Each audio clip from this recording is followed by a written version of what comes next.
I'm Joshua Goss, the owner and qualifying broker here at Tradition Real Estate. I want to talk about all of the financial information you need to know if you're thinking of buying a home. Whether this is your first time or maybe you haven't done it in a while and you just need a refresher on this information, I'm going to cover everything from the initial fees to get a mortgage, or if you're a cash buyer. I'm also going to talk about inspections, appraisal, everything you need to know. Let's get started with inspections. I want to start with inspections because this is the money that you're likely not going to get returned. The odds are very low. This is the money that you're going to spend to determine if the house needs any repairs and to really evaluate, observe, and make sure that you're comfortable with purchasing once your offer is accepted before getting to the closing table. Now, I'm going to talk about the three main inspections that I really recommend you get no matter what. And the first one, of course, is the full home inspection. I see this cost on average between $400 and $600 depending on the square footage of the home. The more square feet, the more bedrooms, maybe there's a guest house, the more expensive that full home inspection is going to be. The other non-negotiable, in my opinion, is a termite and dry rot inspection. This ranges from $90 to $120, again, depending on the square footage of the home. We really need to make sure there aren't any termites. The termite dry rot inspection will find that and make sure that you're buying a structurally sound home from a pest inspection perspective. And the third one is a sewer scope. Now, the sewer scope isn't going to be necessary if you are buying a home with a septic tank. The septic tank is required by law to be inspected within 180 days of deed transfer. Usually we can negotiate the seller to pay for that, but it is a negotiable fee. It is just required by law to sell your home. That's why a lot of times the seller ends up paying for that portion. Now, the sewer scope is going to be around $150 to $170, let's say $160 in this scenario. And this is going to be a camera that goes in the sewer line from the cleanouts that are outside of the home. And if there's not cleanouts, we're going to find some other options to get a camera down there to ensure that the line is clear, there aren't any issues, and that you don't buy a home that's going to have sewer backups right away. So let's say in total about $500 for the full home, $160 for the sewer scope, and about $90, but let's round up to $100 for the termite and dry rot. So we're about $760 that you will not get returned to you if you decide to back out or terminate the contract. Now, the other fee that's difficult to get returned to you and oftentimes doesn't is the appraisal fee. We do try to negotiate with the seller to have the appraisal ordered after we get past the inspection phase, but timing to be able to close on time, that makes it a really tight window from appraisal to final approval for your loan to getting into the house and closing on it. And so usually that is negotiated to be early on in the transaction and is a fee that I don't expect you to get returned, even if you back out and you terminate if the appraisal comes in low. Now, appraisal fees I have seen anywhere from $550 to $850. During COVID, we saw the higher end of that number. And of course, if square feet is on the higher end, then the number is going to be a little bit higher. But since COVID has ended, appraisers aren't as backlogged, and getting them out there, the demand has just decreased a little bit, and so their fees have come back down to a more normal range. And so those are the two fees I'd really plan on not getting returned to you. And so if we say $600 for the appraisal, $760 for the inspections at minimum. There are more inspections you may do, like a mold inspection, structural, radon, depending on the location and what the full home inspector finds. Then we can kind of talk about and adjust and add on those additional inspections.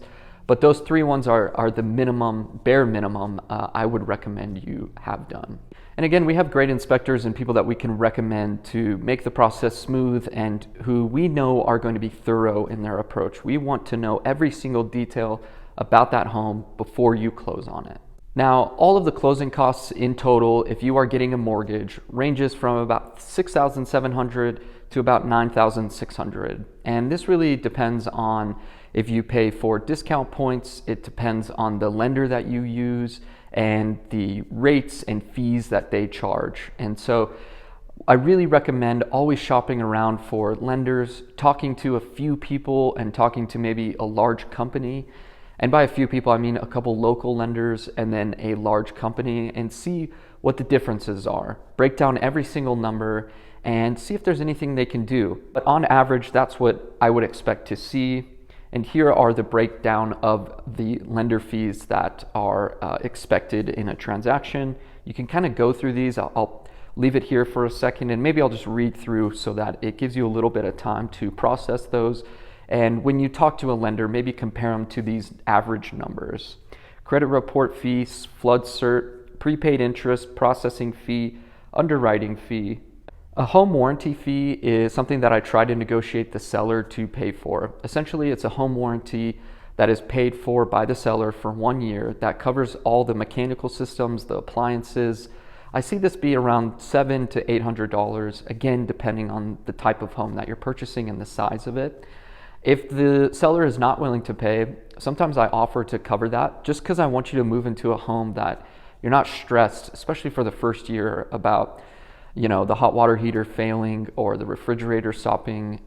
I just want to make sure that you feel really comfortable for that first year. There's usually a service call with home warranties, but this is again something that's negotiated between you and the seller, and I try to step in if the seller is not willing in certain scenarios. Homeowners insurance and those premiums are usually paid up front, along with some other prepaids. Here are some settlement and title fees to expect. Lender's title insurance, document delivery fee, that's basically just getting documents to the county to record the deed, and then getting documents between the lender and the title company. And then there's a settlement closing fee that's usually not very expensive, and any title insurance related fees that is maybe required by your lender or the title company for that type of transaction. So again, going back to the averages, $6,700 to $9,600 on average. This is for a $370,000 home with a down payment of 9%. 9% is the first-time home buyer average, or was the first-time home buyer average in 2024. I think we have all of the upfront closing cost fees, inspections, appraisal down. Now let's talk about your monthly mortgage payment. For the median priced home here in Albuquerque, New Mexico of $370,000 with 20% down. The reason I went to 20% down is so we could get rid of that PMI, which I will explain here in a second when I go through the $370,000 home with a 9% down payment. 30 years, 6.5% interest rate, which is a little bit low right now. I think you'd be doing really well to get this loan program.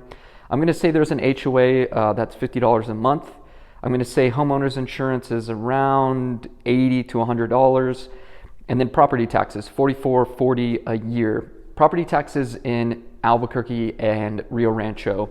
Albuquerque, especially most of Bernalillo County, we see about 1.4% of the purchase price as the taxes that you will expect to pay in the future. And this fluctuates depending on neighborhoods, locations, the type of home, but that's about the average that I see. Now in Rio Rancho, I see it being a little bit lower throughout Sandoval County, around 1.2% of the purchase price. So consider those tax-related fees as you're thinking of buying a home, and locations, neighborhoods to consider. And so with this 20% down payment, HOA $50 a month, taxes and insurance comes to about $460 a month, principal and interest $1,871, bringing your grand total monthly payment to $2,381 at the moment. Now, for 9% down, which was the average first-time home buyer down payment in 2024, I'm going to keep everything else the same, but you'll notice PMI is about $174 a month here.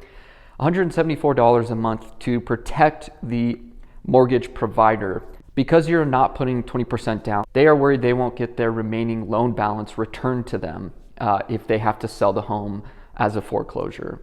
Whereas if you put 20% down, they feel they have enough equity so that they don't need to charge you a little bit more per month to make up some of the costs that if they do have to foreclose on the home, they do think they'll get their money returned because you have so much equity in that house.